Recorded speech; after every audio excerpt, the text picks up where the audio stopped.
Jujur saya tidak pernah berjanji. Ketika saya kampanye atau sosialisasi, masyarakat bertanya, Pak, apa janji Bapak kalau Bapak menang terhadap kalau kami memilih Bapak? Nah, sekarang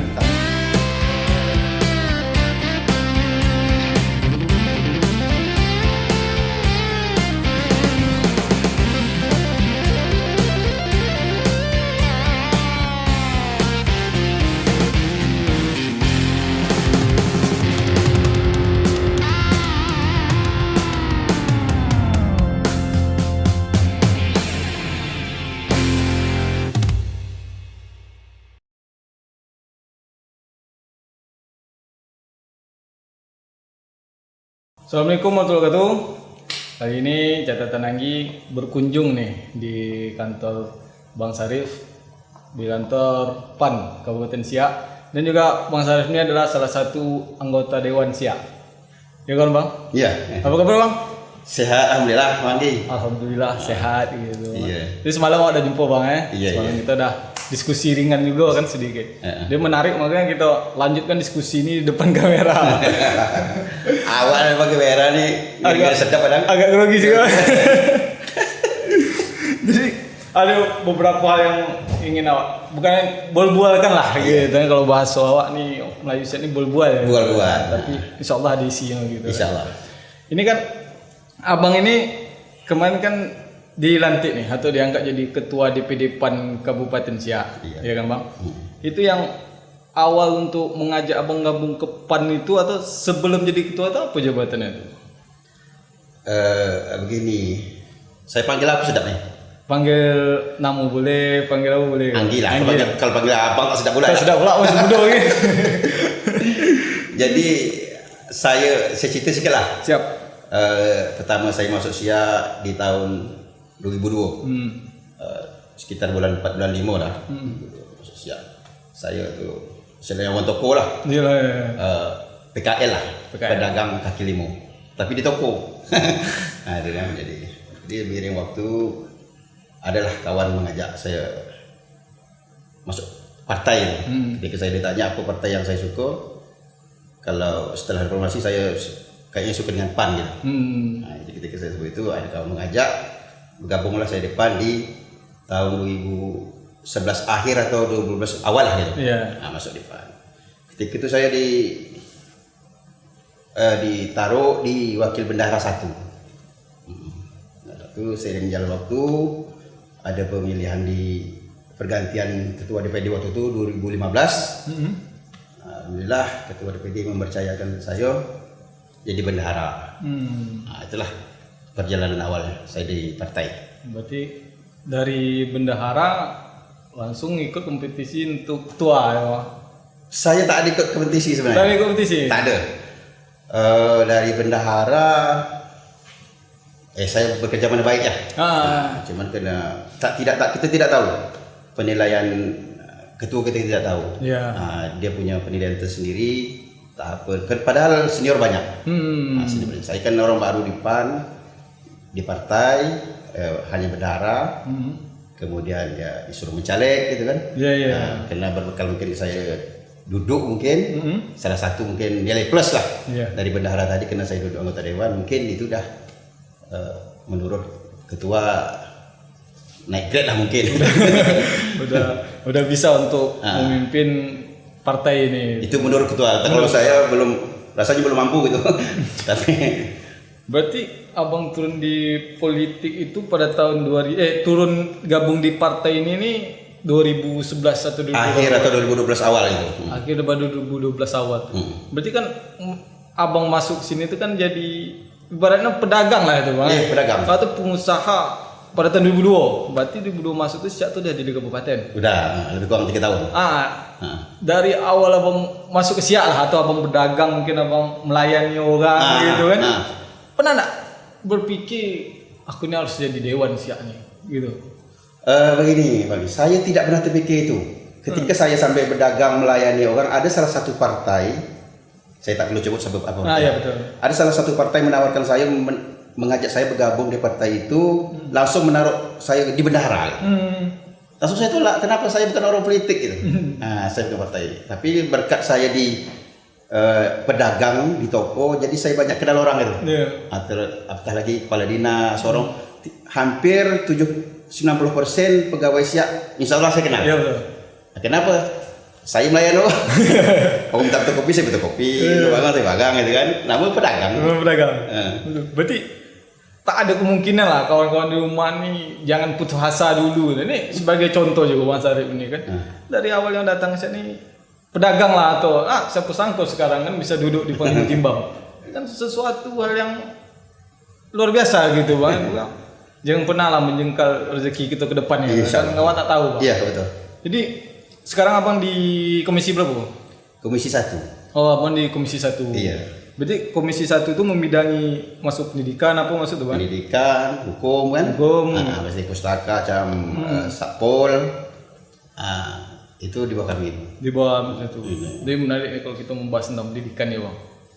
Kan kita tahu nih zaman sekarang ini pandemi Covid nih. Iya betul. Pandemi Covid ini orang belajar tak bisa tatap muka. Betul.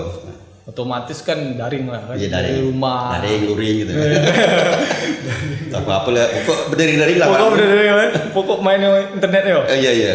Jadi kayak mana tuh Bang menyikapi yang sekolah itu ataupun daerah sekolah itu yang di luar ataupun di pelosok yang tak ada jaringan. Itu.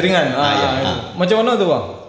Sebenarnya gini, Kabupaten Siak ya, kita kenal cukup kabupaten yang cukup ternama dah di Indonesia ya. Kalau dulu istilahnya penghasilan 3 besar di Indonesia setelah Kutai, Bengkalis dan Siak.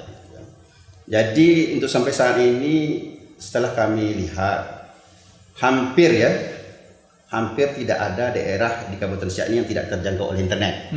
Dulu yang memang agak riskan seperti Teluk Lanus. Ya betul. Tapi sekarang saya lihat udah ada sekitar 3-4 bulan yang lewat saya ke sana dah towernya cukup besar. Ada Teluk Lanus. Cukup besar towernya dan tidak ada permasalahan untuk jaringan. Dan terakhir ada keluhan di daerah Tumang. Padahal Tumang itu adalah kecamatan Siak.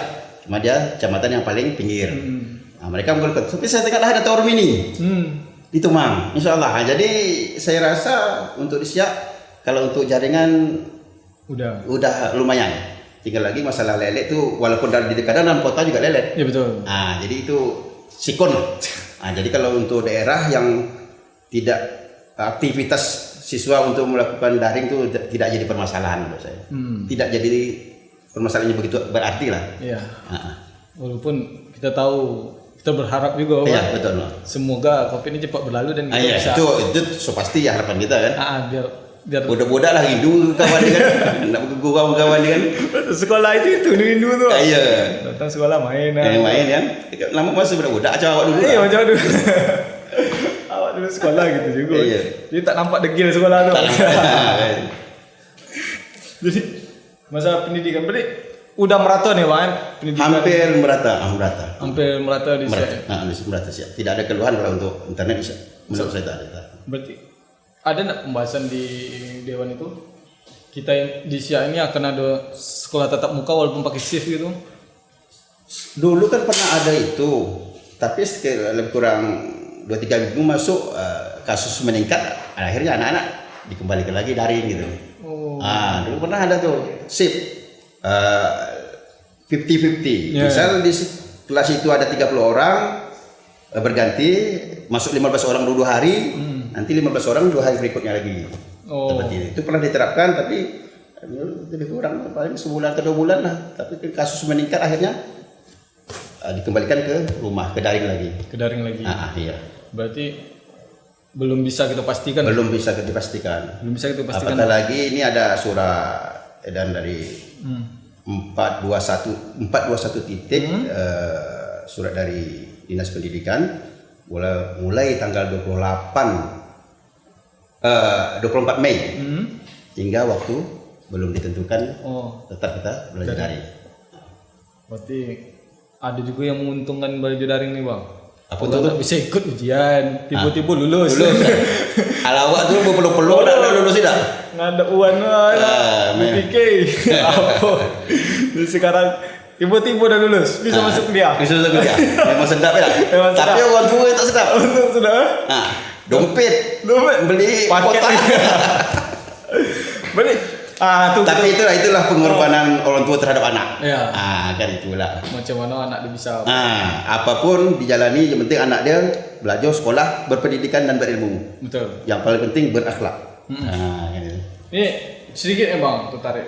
Kalau masalah pendidikan nih, tanya nih masalah beasiswa gitu. Ada nggak beasiswa kalau masalah jam-jam daring gini nih untuk kawan-kawan mahasiswa tuh? Biasanya ada di pendidikan ada untuk beasiswa gini. Sekarang masih tetap dikeluarkan atau cuman kan ada beasiswa prestasi, beasiswa anak kurang mampu. Beasiswa itu kan setelah mereka belajar berapa semester gitu, melihat hasilnya dulu. Berarti mereka betul-betul kuliah gitu. Betul. Jadi kuliah dulu lah agak 2-3 semester kan, hasilnya baru diajukan. Jadi terbukti mereka tuh betul-betul kuliah gitu. Jangan waktu mendaftar langsung tak bisa. Ya harus ada bukti transkrip nilai itu. Harus belajar dulu. Belajar lah intinya tuh. Ini dari awal udah minta beasiswa. Iya, nanti tak jadi pergi sekolah beli paket bukan untuk belajar pula. Main game. Kacau urusan. Itulah pasti anak-anak sekarang kan kemajuan tuh pasti sibuk ada ke game, ada main gitu. Iya. Ini bang, jadi 2019 pertama kali ikut tes dewan. Ikut pemilihan, tes pula macam pegawai. Ikut pemilihan 2019 bang. 2019 ya. Pertama kali. Alhamdulillah langsung. Alhamdulillah kepercayaan masyarakat kan. Berarti langsung duduk. Kan ada tuh ibaratnya apa? Janji-janji atau program kerja abang yang abang sampaikan waktu pencalekan ada yang terrealisir atau cuma tuh? Oh gitu ya. Sedikit saya bercerita dulu tentang proses pencalekan ya. Siap. 2012-15 nih orang udah mulai heboh nih. 3 tahun 4 tahun sebelum 19 kan. 15, 16, 17 sudah mulai heboh. Saya disuruh lah mencalek kan. Karena itu tadi tak ada niat. Karena saya tahu diri lah. Maaf cerita tadi kan awak bukan PAD kan. Iya. Putra asli daerah. PAD. Keluarga tidak ada. Siapa nak nyoblos awak? Jadi saya betul-betul macam pesimis tak boleh pula ya. Tapi ragu gitu. Siapa nak milih saya gitu? Ragu. Cuman karena saya didorong oleh kawan, oleh abang-abang senior saya gitu kan. Pokok nama itu bismillah maju gitu. Jadi berusaha saya macam mana gitu, berbuat yang terbaik lah di masyarakat supaya dikenali gitu macam mana kan. Alhamdulillah ketika saya sosialisasi dengan masyarakat saya tidak pernah berjanji. Nah ini mungkin sering orang katakan ini jarang ditemukan. Caleg tidak berjanji. Jujur saya tidak pernah berjanji. Ketika saya kampanye atau sosialisasi, masyarakat bertanya, Pak, apa janji Bapak kalau Bapak menang terhadap kalau kami memilih Bapak? Sekarang kami memilih Bapak ini di sini nih. Apa kira-kira janji Bapak untuk kami? Saya bilang gini, maaf Bapak Ibu, saya bilang, mungkin caleg yang tidak berjanji adalah saya bilang. Karena saya khawatir kalau saya berjanji, ketika saya tidak bisa tepati nanti, saya jadi blusuh atau disebut-sebut pembengak aja. Saya tidak mau dicap seperti itu. Jadi yang saya janjikan masyarakat seperti ini aja. Ini janji saya ke masyarakat, bukan janji ngajak masyarakat. Sekarang bantu saya bilang. Bantu saya dengan ikhlas lillahi ta'ala saya bilang. Ketika Bapak Ibu membantu saya ikhlas dengan lillahi ta'ala, saya datang kembali ke sini pun ikhlas lillahi ta'ala saya bilang. Tidak merasa ada apa gitu. Harus menepati janji bukan bilang, cuman saya malu orang menolong saya ikhlas. Tapi kenapa saya tidak balik ke situ lagi? Itu saya kata, bantu saya dengan ikhlas. Insya Allah mana tahu kan ini sedikit saya buka bocoran. Mana tahu kalau saya duduk, saya kan kalau duduk bergaji. Mana tahu dari gaji yang saya dapat, mana tahu ini bukan saya riak bukan, tidak. Mana tahu adalah saya termasuk di kotak infak, kotak wakaf, orang-orang miskin atau madrasah. Termasuklah saya di sana uang. Itu saya duduk dapat gaji kan dari Bapak Ibu saya bilang. Otomatis ini multi-level yang dapat pahala Bapak Ibu juga bukan saya sendiri saya bilang. Kita itu tidak lama 60-70 tahun kita nikmati nanti itu bilang. Jadi Bapak Ibu tidak tahu kapan Bapak Ibu bersedekah gitu ke masjid itu bisa. Padahal Ibu Bapak tidak pernah bersedekah. Mungkin lewat tangan saya. Kenapa? Saya bergaji dari Bapak Ibu. Nah itulah yang membuat masyarakat terkesan. Mm. Nah, jadi sehingga ada teman saya bilang, ada masyarakat mengatakan kepada teman saya itu, saya belum pernah jumpa orang caleg seperti ini. Dia tidak berjanji tapi menjanjikan pahala. Gitu. Kan aneh gitu. Apa itu kan? Jadi lucu ini. Betul kan? Tentulah orang berjanji pahala. Orang biasa kalau saya duduk saya akan bangun itu, bikin jalan ini, bikin ini. Saya tidak mau. Kenapa yang membangun itu? Pihak eksekutif bukan dewan. Dewan hanya mengusulkan. Apatah lagi kondisi keuangan kita seperti ini. jangan macam-macam berjanji lah. Jadi saya janjikan pahala dan yuk sama-sama. Berarti itu salah satu strategi itu. Ini salah satu strategi. Kita janjikan akhirat. Ini janjikan akhirat. bukan duniawi. Bukan dunia, saya tak janji dunia. Berarti awalnya salah satu motivasi juga nih untuk PAD tadi kan. Putra asli daerah gitu. Untuk pasti bisa. Kita janjikan akhirat Bisa. Apalagi PAD pasti bisa. Iya. PAD pasti bisa. Berarti besok nih mau tahu ada niat untuk mencalon, kita janjikan akhirat. Tapi jangan nampak dibuat-buat. Itu kunci. Jangan nampak dibuat-buat. Kualat Kualat betul kualat. Masyarakat pun nampak kalau kita buat tuh nampak gitu. Betul. Nah ini ya buat nih. Buat nih kan. Betul-betul tulus, ikhlas dan buktikan gitu. Iya. Berarti lebih menyentuh ke masyarakat lagi. Iya, lebih itu. Kita bisa hadir kan. Iya betul. Karena tak ada takut awak lagi kan nyumpah. Tak takut jumpa. Oh, belum ini ya. Aduh kan. Jadi saya pernah gini tanya masyarakat. Kami dah apa dengan apa caleg tadi apa? Kita tolong atau dia nanti dia tak datang lagi tadi kan. Jadi aji mumpung lah kan. Take and give lah, solong kiri take kanan. Iya betul. Nah, paham kan? Paham. Jadi saya bilang ini, ibu bapak gini salah gitu. Kena seperti itu maka malas datang lagi. Kenapa? Dia masih membeli gitu. Merasa membeli gitu. Membeli. Nah, kita saya itu lah janji akhirat. Jadi kita tidak datang tak takut, kita tak berhutang. Betul. Pokoknya adalah ilmu. Mungkin tak saya aja mendapat, kawan-kawan di rumah pasti mendapat juga ilmu. Iya. Ya ini kita bahas balik lagi ke partai. Balik ke partai. Tadi kita ngalur ngidul lah ya. Itu Cito Abang lah kan. Cukup menarik tuh. Gimana ya? Kita buat ikhlas lah. Insyaallah. Ini Bang. Kemarin kan kita tengok PAN kan bertarung nih di pesta demokrasi Pilkada Kabupaten Siak. Alhamdulillah PAN menang. Alhamdulillah. Ya kalau tak mungkin nih 2024 itu kan sekejap lagi nih Bang. Kalau mau politik memang sekejap enggak sekejap betul.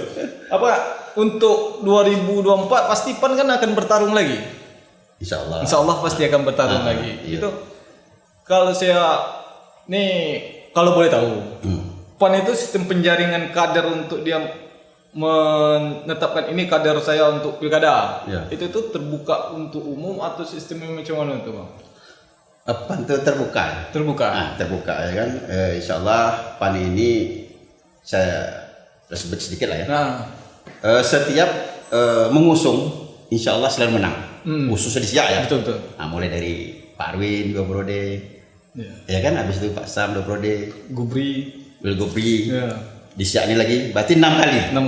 6 kali Siak mengusung insyaallah menang. PAN.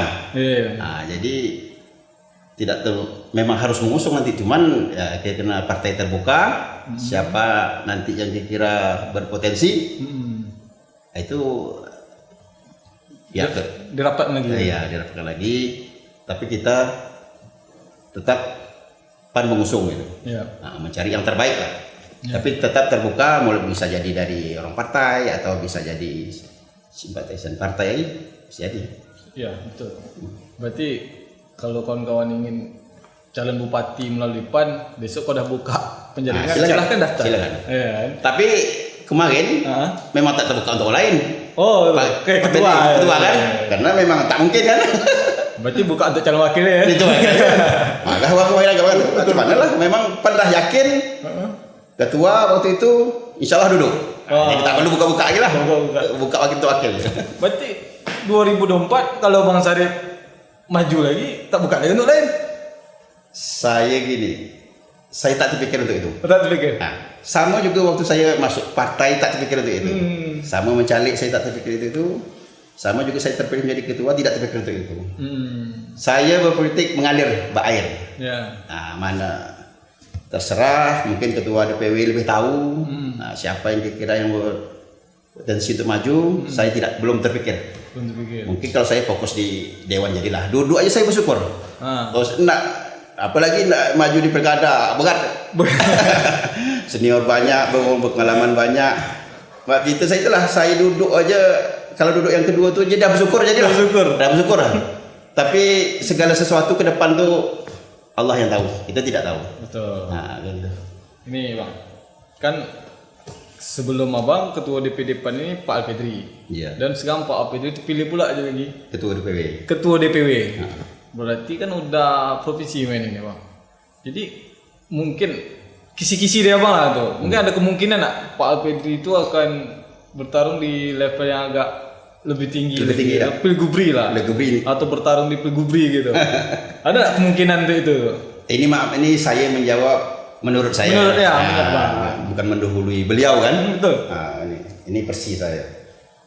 Rasa saya memang untuk itu bisa jadi. Bisa jadi ya. Tapi terakhir tergantung beliau yang bersangkutan yang punya badan kan. Ya. Tapi kalau bisa jadi karena beliau kan mungkin masih wait and see lah. Karena waktu kan lebih kurang 3 tahun ya. 3 tahun. 3 tahun atau 3 tahun setengah. Tapi rasanya memang ya tidak menutup kemungkinan juga mungkin kan. Tapi peluang beliau untuk di daerah masih juga ada. Kenapa? Beliau masih baru terhitung 1 periode. Iya. Nah, kan jadi untuk periode berikut beliau masih bisa mencalonkan untuk masih di pilkada kabupaten. Nah, tapi tergantung hasil survei bisa jadi nanti. Iya. Bisa jadi. Bisa jadi. Tapi seperti itu lah. Berarti Terlalu jauh saya tak berani pulang. tak ada hal yang tak mungkin. Tak ada hal tak mungkin. Oke. Berarti ini kan sekarang nih 2 partai besar nih mimpin di Siak nih. Iya kan, antara PAN dan Golkar. PAN di pemerintahan, sementara Golkar di legislatif. Iya. Sementara awak tahu kemarin kan waktu pilkada nih berseberangan. Iya. Jadi sekarang ini kan udah habis. Itu menurut Abang, apakah udah habis sampai situ dia tetap masih bekerja sama atau sejalan lagi itu Bang? PAN tadi kan partai terbuka. Jadi pilkada PAN Golkar kan mengusung masing-masing. Tidak satu wadah kan. Jadi PAN di eksekutif, sementara Golkar di legislatif. Ya kalau sudah selesai kan habis. Nah kan mari sama-sama membangun daerah kan. Nah, jadi menurut saya selama ini cukup bagus hubungan legislatif dan eksekutif. Apalagi kepiawaian beliau ini Pak Bupati kita cukup lumayan lah, istilahnya merangkul macam mana kan. Terhadap bukan lawan nih kalau waktu pilkada kampanye oke, lawan, tapi setelahnya jadi kawan nih. Gimana kita membangun sebuah piawaiannya harus maju, harus bagus. Kalau gontok-gontokan terus kapan majunya? Nah, jadi rasa selama ini menurut saya tak ada masalah lagi.